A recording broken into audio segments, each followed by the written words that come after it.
Revelational Reads Media presents I Fell for Him Before I Knew Who He Was, a Revelational Reads Media original.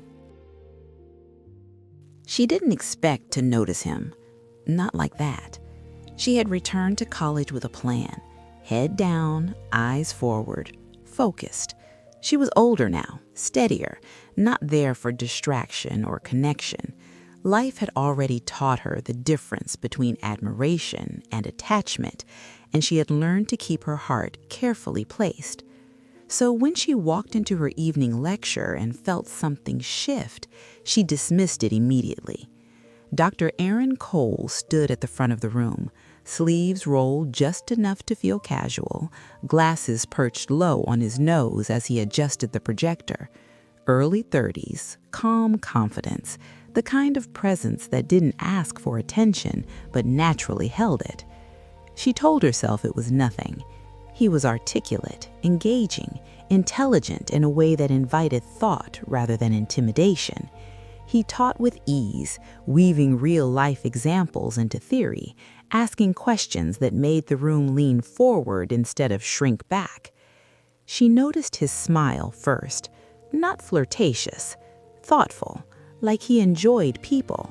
That alone felt dangerous. She reminded herself why she was there. She was an adult, a returning student, a woman with a full life outside this classroom. Still, she found herself lingering after lectures, not to be noticed, but because she liked the way learning felt again, because his voice carried clarity, because he spoke with conviction without arrogance, and because somewhere along the way, admiration began to soften into something else. She told herself it was harmless, a quiet crush, nothing more. They spoke occasionally after class, brief exchanges, academic questions, light humor. He never crossed a line, never lingered too long, never gave her reason to believe he saw her as anything other than a student. That should have been enough to shut it down. Instead, it made her respect him more. Weeks passed. She learned his patterns. He arrived early, stayed late, spoke kindly to everyone, remembered names, offered encouragement without favoritism, and she learned to guard her heart quietly. Until the Sunday she wandered into his church. She hadn't planned to go there. She had been praying for weeks, restless, searching for a church home that felt rooted but alive. That morning, she drove past a small brick building tucked between tall trees, a simple sign out front, New Life Fellowship. Something nudged her.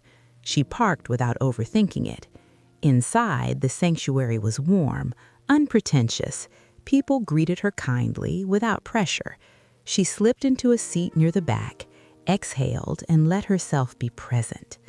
When the worship music faded and the pastor stepped forward, her breath caught. It was him, not dressed as her professor, no blazer, no lecture notes, just a Bible in his hands, sleeves rolled the same way, voice familiar in a different register. Dr. Aaron Cole, Pastor Aaron. Her heart dropped into her chest. Shock washed over her first, then confusion, then a strange sense of clarity she wasn't ready to name.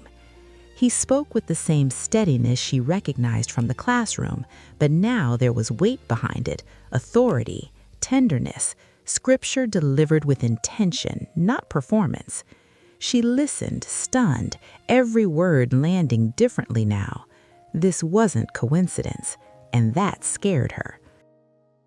After service, she tried to leave quietly, but he saw her.